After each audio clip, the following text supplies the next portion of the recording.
اللہ تبارک و تعالیٰ بعض گناہوں کی سزا دنیا ہی کے اندر دیتا ہے اور بعض گناہوں کی سزا آخرت کے اندر دیتا ہے۔ جب اس نے چوری کر لی، تھوڑی دور جا کر چلا گیا تو اس کی بینائی ختم ہو گئی، اس چور کی نظر ختم ہو گئی، آنکھیں بند ہو گئی،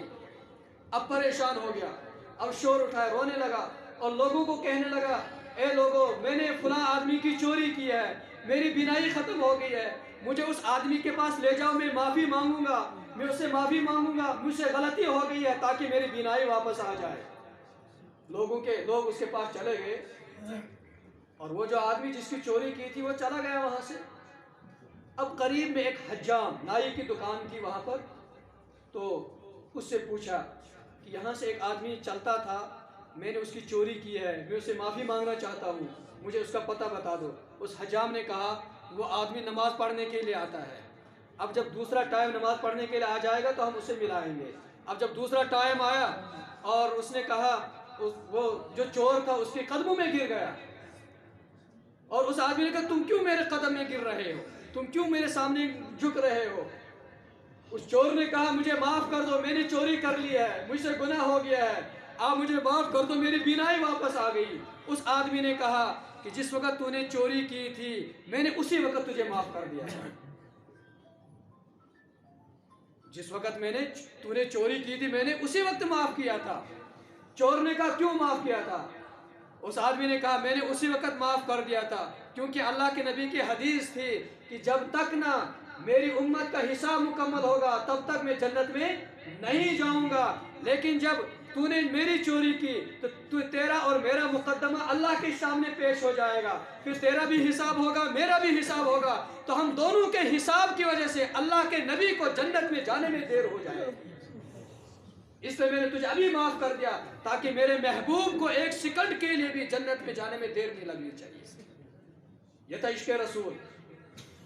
آج اگر کوئی کسی کی چوری کرنا تو گناہ ہے، یہ تو گناہ کبیرہ ہے، لیکن اگر آج کوئی کسی کی چوری کر لے گا تو کیا اس کو معاف کرے گا؟ اس وقت وہ یہ سوچے گا کہ اگر میں معاف کروں گا تو اللہ کے نبی کا حساب آسان ہو جائے گا اور وہ جنت کے اندر جلدی سے چلے جائیں گے۔ آج کوئی سوچ سکتا ہے ایسا؟ نہیں سوچ سکتا ایسا۔ ایک واقعہ اور عرض کر کے آخری بات مکمل کر کے بات کو ختم کرتا ہوں۔ یہی ہندوستان کا واقعہ ہے، کتابوں میں لکھا ہوا ہے۔ جامع مسجد دلی کے اندر، وہاں پر جو سائل بیٹھے ہوتے ہیں پیسے مانگتے ہیں، تو پوری دنیا آتی ہے اس جگہ کو دیکھنے کے لیے۔ وہاں پر ایک انگریز آیا اور جب انگریز اس سائل کے سامنے سے فقیر کے سامنے سے گزرا تو فقیر نے اس کو سلوٹ کیا تاکہ مجھے کچھ دے دے گا، میری مدد کرے گا۔ چنانچہ انگریز نے جیب سے جو ہے وہ پرس نکالا اور پرس سے کچھ پیسے دے دیے، لیکن جب انگریز نے پرس جیب میں ڈال دیا تو وہ جیب میں جانے کے بجائے گر گیا وہاں پر اور انگریز چلا گیا کہیں۔ اب یہ فقیر جو ہے اس نے وہ پرس اٹھایا وہاں سے اور اس کو جیب میں رکھ دیا، اس کے اندر پیسے تھے، کاغذات تھے، کسی کو بھی نہیں چھیڑا، وہی محفوظ رکھا اس فقیر نے، امانت میں خیانت نہیں کی اس نے۔ دوبارہ مرتبہ جب وہ فقیر آیا، وہ انگریز آیا، تو یہ فقیر دوڑتا ہوا اس کے پاس چلا گیا اور اس انگریز کو کہتا ہے کہ پچھلی دفعہ آپ آئے تھے، آپ نے میری مدد کی تھی، لیکن آپ کا یہ پرس گر گیا تھا، اس کے اندر کچھ پیسے ہیں، سب کچھ امانت ہے، تو کچھ امانت ہے، یہ میں آپ کو واپس کرتا ہوں۔ انگریز نے کہا کہ اتنی امانت داری، آپ یہ پرس مجھے واپس کر رہے ہو، آپ نے کچھ نکالا تو نہیں اس کے اندر؟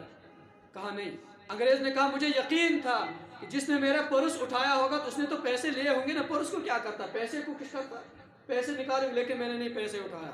اب انگریز نے پوچھا تم نے امانت میں خیانت کیوں نہیں کی، تم نے پیسہ کیوں نہیں لیا؟ اب فقیر نے کہا کہ بھئی دیکھو، جب قیامت کا دن ہوگا ہر امت اپنے نبی کے پیچھے ہوگی، میں امت محمدی سے تعلق رکھتا ہوں، میں محمد صلی اللہ علیہ وسلم کے پیچھے ہوں گا، اور آپ عیسائی ہیں، آپ عیسیٰ علیہ السلام کے پیچھے ہوں گے، لیکن جب وہاں پر حساب و کتاب ہوگا، میں نے یہ سوچا کہیں قیامت کے دن آپ کے نبی عیسیٰ علیہ السلام میرے نبی یعنی محمد صلی اللہ علیہ وسلم کو یہ نہ کہے اے محمد آپ کی امتی نے میرے امتی کا چوری کی تھی اور پرس لوٹا تھا۔ ورنہ میرے دل کے اندر خیال آیا تھا میں یہ پرس لے لوں گا، پیسے لے لوں گا، خرچ کر لوں گا، لیکن یہ دماغ میں میرا خیال آیا کہ کل قیامت کے دن عیسیٰ علیہ السلام گلا کریں گے، شکوہ کریں گے، اے محمد تیری امتی نے میرے امتی کی چوری کی تھی، یہ خیال میرے دل کے اندر آیا، اس لیے میں نے یہ پرس واپس کر دیا۔ یہ عشق رسول، جن جن لوگوں نے عشق رسول